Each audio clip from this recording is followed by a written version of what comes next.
¿Menos grave? ¡Qué disparate!, exclamó la señora Mahilicudi. ¡Fue un asesinato! Miró con aire desafiante a la señorita Marple y su amiga le devolvió la mirada. Vamos, Jane, di que me he equivocado, di que lo he imaginado todo. ¿Es eso lo que crees? Todo el mundo puede equivocarse, insinuó la señorita Marple con dulzura. Todo el mundo, Elspeth, incluso tú. Creo que debemos tenerlo en cuenta, pero sigo creyendo que es poco probable que tú, precisamente, te hayas equivocado. Usas gafas para leer, pero a distancia tienes muy buena vista. Y lo que viste te impresionó muchísimo. Cuando llegaste aquí, sufrías las consecuencias del choque. Es una cosa que no olvidaré nunca, afirmó la señora Mahilicudi, estremeciéndose. El problema está en que no sé qué puedo hacer. Me parece, observó la señorita Marple con aire pensativo, que tú no puedes hacer nada más. Si la señora Mahilicudi hubiese prestado más atención al tono de la voz de su amiga, hubiese advertido que había puesto un ligero acento en la palabra tú. Has comunicado lo que viste al personal del ferrocarril y a la policía. No, no hay nada más que puedas hacer tú. Eso me tranquiliza, en cierto modo, porque, como sabes, me voy a Ceilán después de Navidad para estar con Roderick, y no quiero aplazar esta visita que tanto he deseado hacer, aunque, claro está, la aplazaría si creyese que mi deber así lo exige. Bien, sé que lo harías, Elfet, pero considero que has hecho cuanto estaba en tu mano. Ahora es asunto de la policía, confirmó la señora Mahilicudi, pero si la policía se empeña en ser tan estúpida, oh no, la policía no es estúpida, y eso es lo que la hace más interesante, ¿no crees? La señora Mahilicudi la miró sin comprender, y la señorita Marple se reafirmó en la opinión de que su amiga era una mujer de sólidos principios e incapaz de dejarse llevar por fantasías. Una desea saber qué es lo que realmente sucedió, añadió la señorita Marple. La mujer fue asesinada. Sí, pero ¿quién la mató? ¿Y por qué? ¿Y qué ha ocurrido con el cadáver? ¿Dónde está ahora? A la policía le corresponde averiguar eso. Exactamente. Y no la han encontrado, lo cual significa que el hombre ha sido listo. Muy listo, ¿no es cierto?, dijo la señorita Marple, frunciendo el entrecejo. No logro imaginar cómo ha podido deshacerse del cadáver. Supongamos que la mató en un arrebato de pasión, porque desde luego no creo de ninguna manera que fuera un crimen, menos premeditado. No tendría sentido, y menos aún si tenemos en cuenta que estaba tan solo a unos minutos de una estación importante. No debió ser una disputa, celos o algo por el estilo. La estranguló y se encontró con un cadáver en las manos y a punto de entrar en una estación. ¿Qué puede hacer con él, salvo, como dije al principio, dejarlo apoyado en un rincón, como si durmiese, ocultando la cara, y largarse lo más pronto posible? No veo ninguna otra posibilidad, y no obstante, tiene que haberla. La señorita Marple se perdió en sus pensamientos. La señora Mahilicudi tuvo que llamarla 2 veces antes de que le contestase. ¿Estás volviéndote sorda, Jane? Un poquito, quizá. No me parece que la gente pronuncie las palabras con tanta claridad como acostumbraba. Pero no es que no te haya oído. Me temo que no estaba atenta a lo que decías. Te preguntaba por los trenes que salen mañana para Londres. Me irá bien el de primera hora de la tarde. Voy a ver a Margaret y ella no me espera antes de la hora del té. Estoy pensando, Elspeth, si no te importaría tomar el de las 12:15. Podríamos almorzar un poco más temprano. Por supuesto. Y, y también pensaba, continuó la señorita Marple, ahogando las palabras de su amiga, que quizás a Margaret no le importaría que no llegases a la hora del té, que llegases hacia las 7, por ejemplo. La señora Mahalicudi miró a su amiga con curiosidad. ¿Qué te propones, Jane? Lo que querría, Elspeth, es poder ir a Londres contigo y volver a Bridgehampton en el mismo tren que tomaste el otro día para venir. Luego regresarías a Londres desde Bridgehampton y yo continuaría hasta aquí, como tú hiciste.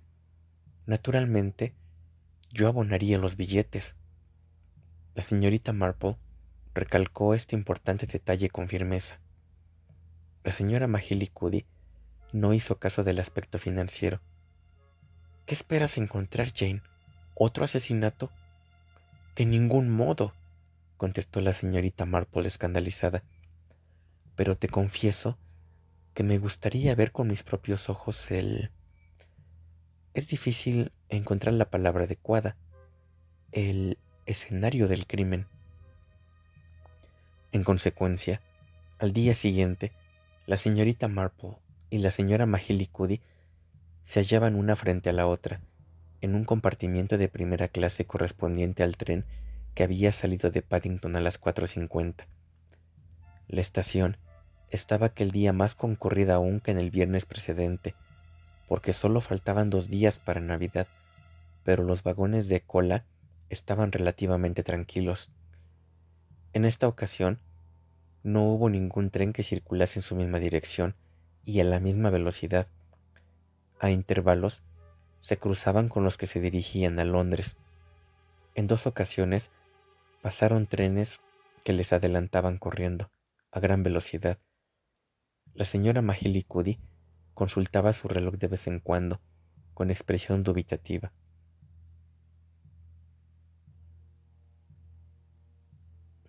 Es difícil decir exactamente cuándo. Hemos pasado por una estación que conozco, pero continuamente pasaban por estaciones. Llegaremos a Bridgehampton dentro de 5 minutos, anunció la señorita Marple. Un revisor apareció en la puerta.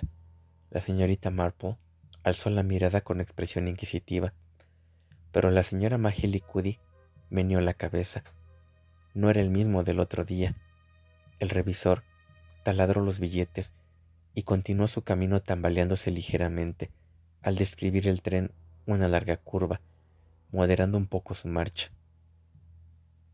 Supongo que vamos a entrar en Bridgehampton, dijo la señora Mahalicudi. Me parece que estamos ya en los arrabales, respondió la señorita Marple. Por la ventana pasaban fugaces el resplandor de las luces, edificios, calles, tranvías. El tren aminoró aún más la marcha. Empezaron a cruzar los cambios de agujas. Ya llegamos, observó la señora Mahalicudi. No veo qué utilidad puede haber tenido este viaje. ¿Te ha sugerido alguna idea, Jane? Me temo que no, contestó la señorita Marple, con voz indecisa. Un dinero malgastado inútilmente, afirmó la señora Mahalicudi, aunque con menor tristeza que si el viaje hubiera sido a su cargo. La señorita Marple se había mostrado inflexible en ese punto. De todos modos, siempre es bueno ver con tus propios ojos el lugar de los hechos. Este tren lleva un retraso de algunos minutos, me parece. ¿Fue puntual el tuyo el viernes? Creo que sí. En realidad no lo comprobé. El tren entró lentamente en la concurrida estación de Bridgehampton. Del altavoz salió un ronco anuncio. Se abrieron y cerraron puertas, y la gente entró y salió por ellas. Era una escena de incesante movimiento. a un asesino, pensó la señorita Marple. Sería fácil mezclarse entre la muchedumbre y salir de la estación en medio de la multitud apretujada, o bien elegir otro vagón y continuar el viaje en el mismo tren. Fácil para un hombre entre muchos, pero no le sería tan fácil deshacerse de un cadáver. Tiene que estar en alguna parte. La señora Majilicudi se había apeado y le hablaba desde el andén a través de la ventanilla abierta. Y ahora, cuídate bien, Jane. No cojas un resfriado. Esta época del año es muy traicionera y tú ya no eres tan joven. Ya lo sé. Y no nos inquietemos más por todo este asunto.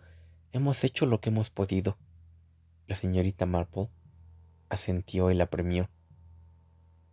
No te quedes ahí con este frío, Elspeth, o de lo contrario, serás tú la que coja el resfriado. Ve a tomar una buena taza de té caliente en el bar. Tienes tiempo. Faltan todavía 12 minutos para la salida del tren que vuelve a la ciudad. Sí, es lo que haré. Adiós, Jane. Adiós, Elspeth. Feliz Navidad. Espero que encuentres bien a Margaret. Diviértete en Ceilán y dale mis afectuosos saludos al querido Roderick, si es que se acuerda de mí, cosa que dudo. Claro que se acuerda de ti. Tú le ayudaste de algún modo cuando estaba en el colegio. Algo sobre un dinero que desaparecía de una taquilla. Nunca lo he olvidado. Oh, aquello, dijo la señorita Marple. La señora Majilicudi se apartó. Sonó un silbato y el tren empezó a moverse. La señorita Marple observó cómo iba disminuyendo el cuerpo macizo y robusto de su amiga. Elspeth podría irse a Ceilán con la conciencia tranquila. Había cumplido con su deber y quedaba libre de toda obligación. La señorita Marple no se recostó en su asiento mientras el tren aceleraba. Permaneció erguida y se entregó por completo a sus pensamientos.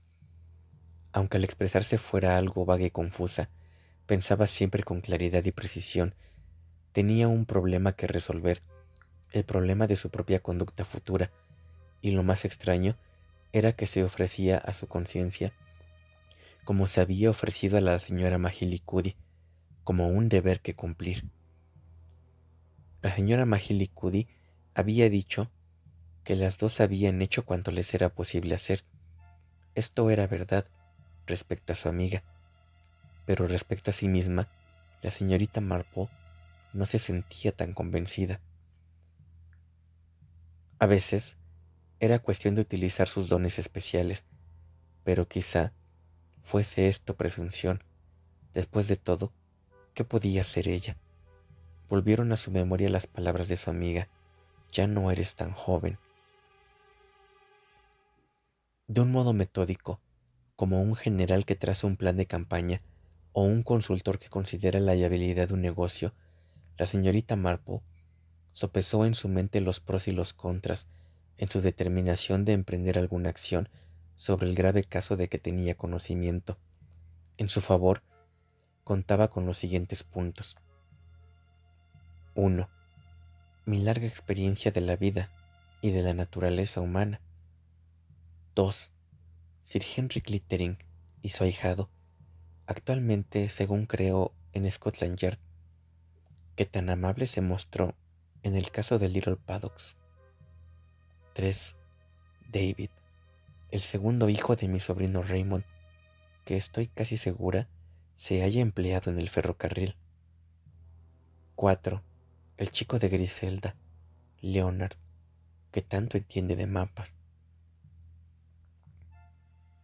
La señorita Marple consideró estos puntos y los encontró por completo satisfactorios. Necesitaría de todos ellos para compensar los aspectos negativos, en particular su propia debilidad física. No estoy, pensó, como para ir de aquí para allá haciendo averiguaciones. Sí, era el principal obstáculo, la edad y la debilidad física que la acompañaba. Aunque para su edad conservase una buena salud, el caso es que era vieja. Si el doctor Haydock le había prohibido de forma tajante el ejercicio práctico de la jardinería, difícilmente la autorizaría a salir de la casa de un asesino, porque esto era, en efecto, lo que se proponía hacer. Y aquí estaba el dilema. Si hasta aquel momento el asunto del asesinato había venido a ella, por así decirlo, ahora sería ella la que saldría deliberadamente a buscarlo. No estaba segura de querer hacerlo en realidad. Era vieja y estaba cansada. En aquel momento, al final de un día agitado, se sentía un tanto reacia a emprender ninguna empresa. Solo deseaba llegar a casa y sentarse junto al fuego, con la bandeja de su cena, e irse a la cama, y al día siguiente vagar por el jardín, recortando algunas plantas, arreglando muy ligeramente, sin inclinarse, sin hacer esfuerzo alguno. Soy demasiado vieja para ningún otro género de aventuras, se dijo, mirando distraída por la ventanilla la línea curva de un terraplén. Una curva. Algo se agitó en su conciencia, un momento después de haber taladrado el revisor su billete. Una idea, solo una idea por completo diferente. Un ligero rubor apareció en el rostro de la señorita Marple. De repente, se sintió libre de toda fatiga. Mañana por la mañana escribiré a David, se dijo. En ese momento, otro nombre de gran valor cruzó por su memoria. Por supuesto, mi fiel Florence. La señorita Marple consideró ordenadamente su plan de campaña, sin olvidar ni por un momento que la temporada de Navidad sería un factor dilatorio. Escribió a su sobrino nieto, David West, combinando la felicitación de Navidad con el apremiante ruego de que le proporcionase información. Por fortuna, como en otros años, había sido invitada a la cena de Navidad en la vicaría y allí tuvo ocasión de hablar sobre los mapas con Leonard, que pasaba allí las fiestas. Leonard era un apasionado de toda clase de mapas. La razón que pudiera tener aquella vieja dama para buscar un mapa a gran escala de una determinada región no despertó su curiosidad. Habló de los mapas en general con entusiasmo y le indicó cuál era el que más se adecuaba a sus necesidades. Es más, recordó que ese mapa figuraba en su colección y se lo prestó. La señorita Marple le prometió que lo trataría con el mayor cuidado y se lo devolvería pronto. Mapas, dijo Griselda, su madre, que a pesar de tener un hijo ya mayor, se veía curiosamente joven y vivaz, como para habitar en la vieja y destartalada vicaría. ¿Qué tendrá ella que hacer con esos mapas? ¿Para qué los querrá? No lo sé, contestó Leonard. No recuerdo que lo mencionara. Todo esto, dijo Griselda, me resulta sospechoso. A su edad, tendría que haberse despedido de ese tipo de cosas. Leonard quiso saber a qué tipo de cosas se refería. Oh, a eso de andar husmeando por ahí, respondió su madre vagamente. ¿Por qué mapas?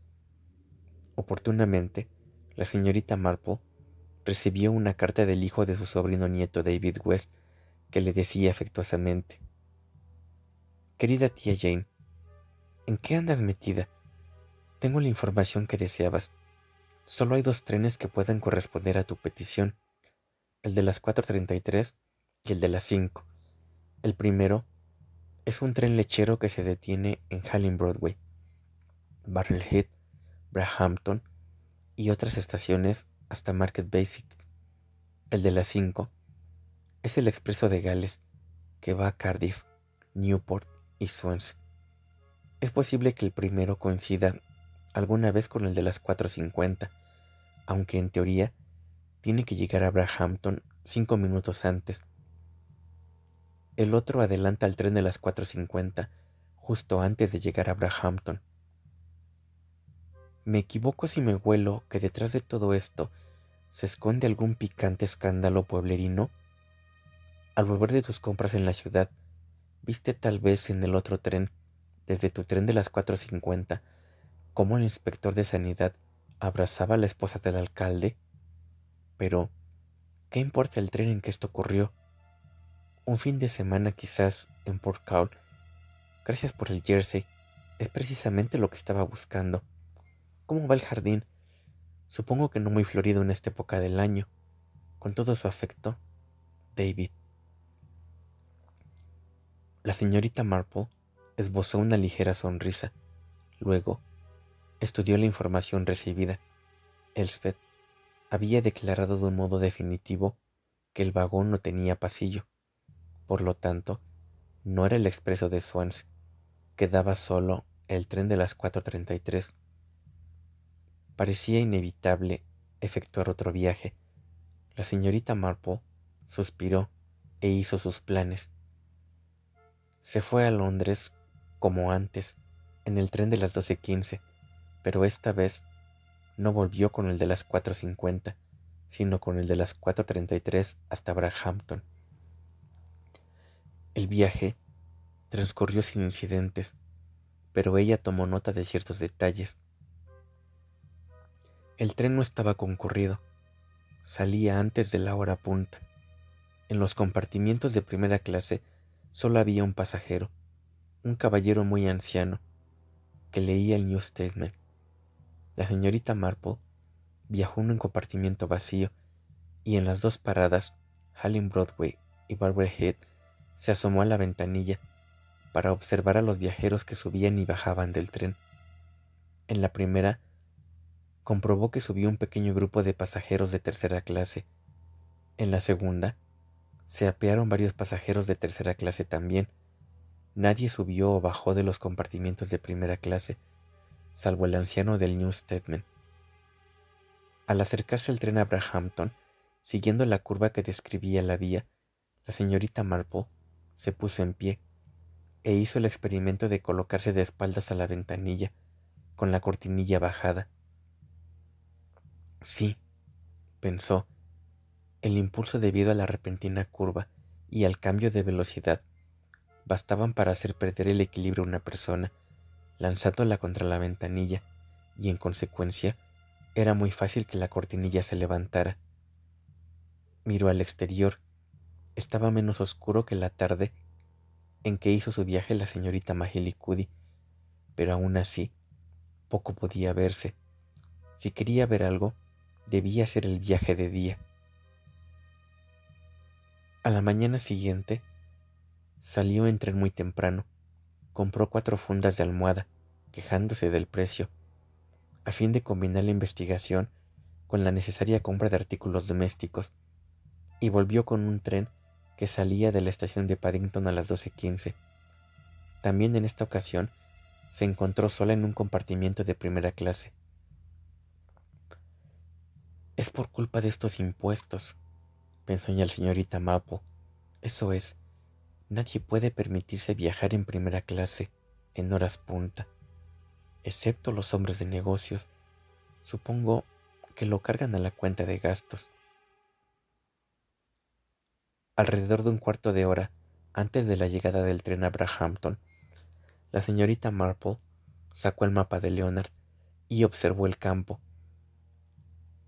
Había hecho de antemano un cuidadoso estudio del mapa, y después de fijarse en el nombre de la estación por la que acababan de pasar, no tardó en identificar el punto en que se encontraba en el momento en que el tren aminoró la marcha para tomar una curva muy cerrada.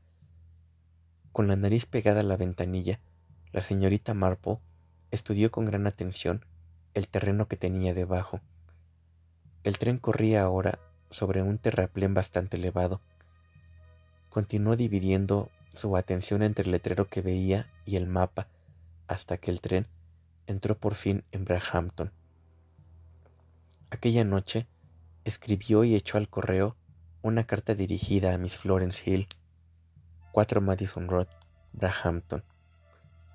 A la mañana siguiente, se fue a la biblioteca del condado, en la que consultó cuidadosamente una guía de la zona y leyó algunas cosas sobre la historia del condado. Nada, hasta entonces, había venido a desmentir la vaga y fragmentaria idea que se le había ocurrido. Lo que había imaginado era posible, no pasaría de aquí, porque el paso siguiente suponía mucha acción, un tipo de acción para el que ella no se sentía físicamente capacitada. Para que su hipótesis pudiese definitivamente quedar probada o desmentida, necesitaba desde aquel momento la ayuda de alguna otra persona. El problema era quién.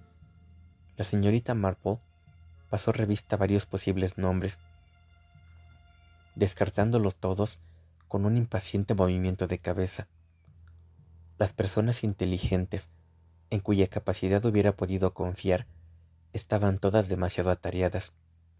No solo tenían empleos de variada importancia, sino que sus horas de ocio solían estar comprometidas con mucha antelación, y la señorita Marple decidió que las personas poco inteligentes que tenían tiempo de sobra sencillamente no le servían. Siguió pensando con impaciencia e indecisión crecientes. Luego, de repente, su frente se despejó y en voz alta pronunció un nombre. Por supuesto, Lucy Aylesbury. Capítulo 3.